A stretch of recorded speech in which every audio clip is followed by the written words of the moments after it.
লৈ আহিছো আজিৰ দিনটোৰ গুৰুত্বপূৰ্ণ খবৰ। মুখ্যমন্ত্ৰীয়ে কেবিনেটৰ 11টা ডাঙৰ সিদ্ধান্ত লৈছে। মুছলমান বিবাহৰ পৰা আৰম্ভ কৰি অৰুণোদয় আঁচনি, মিছন বসুন্ধৰা আদি কৰি বহুত কেইটা সিদ্ধান্ত লৈছে অসম চৰকাৰে। অৰুণোদয় আঁচনিক লৈ হিমন্ত বিশ্ব শৰ্মা চৰকাৰৰ ডাঙৰ সিদ্ধান্ত। আপুনিও অৰুণোদয় আঁচনিৰ হিতাধিকাৰী নেকি? তেন্তে মনত ৰাখক 15 ছেপ্টেম্বৰৰ দিনটো। নতুনকৈ প্ৰতি সমষ্টিতে 10,000কৈ মহিলাক দিয়া হ'ব অৰুণোদয় আঁচনি।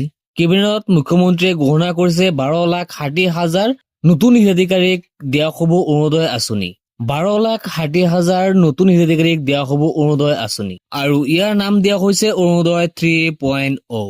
অৰুণোদয় 3.0ৰ বাবে নতুনকৈ কৰিব লাগিব আবেদন। অৰুণোদয় 3.0ৰ আবেদন প্ৰক্ৰিয়া 15 ছেপ্টেম্বৰৰ পৰা আৰম্ভ কৰা হ'ব। 3.0ৰ আবেদন প্ৰক্ৰিয়া 15 ছেপ্টেম্বৰৰ পৰা আৰম্ভ কৰা হ'ব। গতিকে হিতাধিকাৰীয়ে 15 ছেপ্টেম্বৰৰ পৰা আবেদন আৰম্ভ কৰিব লাগিব আৰু 1 ফেব্ৰুৱাৰীৰ পৰা লাভ কৰিব অৰুণোদয় আঁচনিৰ 3.0ৰ পইচা।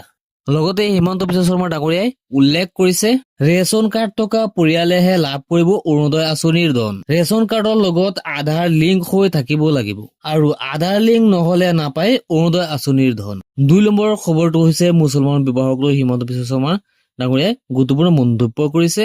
মুছলমানৰ বিবাহক লৈ আহি গ'ল নতুন আইন। এতিয়াৰে পৰা উপ-পঞ্জীয়কৰ জৰিয়তেহে পঞ্জীয়ন কৰিব লাগিব মুছলমানৰ বিবাহ। কাজীয়ে কোনো বিবাহ পঞ্জীয়ন কৰিব নোৱাৰিব। কাজীৰ ভূমিকা এতিয়াৰে পৰা মুছলমানৰ বিবাহত নাথাকিব। সকলো বিবাহ চৰকাৰীভাৱে পঞ্জীয়ন হ'ব লাগিব আৰু বাধ্যতামূলক হ'ব এই বিবাহ পঞ্জীয়নটো। এয়া হৈছে হিমন্ত বিশ্ব শৰ্মা ডাঙৰীয়াৰ কেবিনেটৰ ডাঙৰ সিদ্ধান্ত। 3 নম্বৰত ইম্পৰ্টেণ্ট খবৰটো হৈছে বসুন্ধৰা 3.0। 2 অক্টোবৰৰ পৰা আৰম্ভ কৰা হ'ব মিছন বসুন্ধৰা 3.0।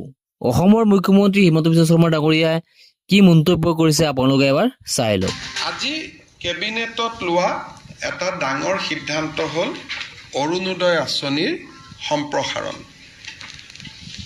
আজিৰ ডেটত 27 লাখ ব্যক্তিয়ে অৰুণোদয় আঁচনিৰ সুবিধা লাভ কৰি আহিছে।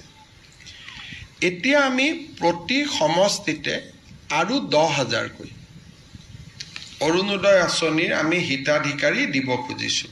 সেইকাৰণে আমি অৰুণোদয় আঁচনিখনত নতুনকৈ 12,60,000 নতুন হিতাধিকাৰীক আমি অন্তৰ্ভুক্ত কৰিবলৈ সিদ্ধান্ত লৈছোঁ।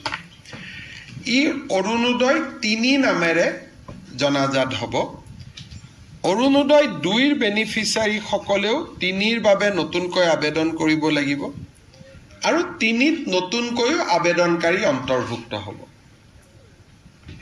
এই অৰুণোদয় 3ৰ প্ৰক্ৰিয়াটো 15 ছেপ্টেম্বৰৰ পৰা আৰম্ভ হ'ব আৰু আমি 1 ফেব্ৰুৱাৰীত নতুন হিতাধিকাৰীসকলক আমি অৰুণোদয় আঁচনি দিয়া আৰম্ভ কৰিম। তেতিয়ালৈকে পুৰণা অৰুণোদয় হিতাধিকাৰীসকলে নিৰন্তৰভাৱে অৰুণোদয় পাই থাকিব। যে ৰেচন কাৰ্ড থকা মানুহে অৰুণোদয় পাব, ৰেচন কাৰ্ড নাথাকিলে অৰুণোদয় নাপায়। Instead of Kazi, it will be the চাব ৰেজিষ্টাৰ। যে কাজীয়ে বিয়া ৰেজিষ্টাৰ নকৰে, it will be registered by the চাব ৰেজিষ্টাৰ। আমাৰ যিটো চৰকাৰী বিষয়াই এই বিয়াখন ৰেজিষ্টাৰ কৰিব। আগত ৰেজিষ্ট্ৰেশ্যনটো কাজীয়ে কৰিছিল, এতিয়া ৰেজিষ্ট্ৰেশ্যনটো চাব ৰেজিষ্টাৰে কৰিব।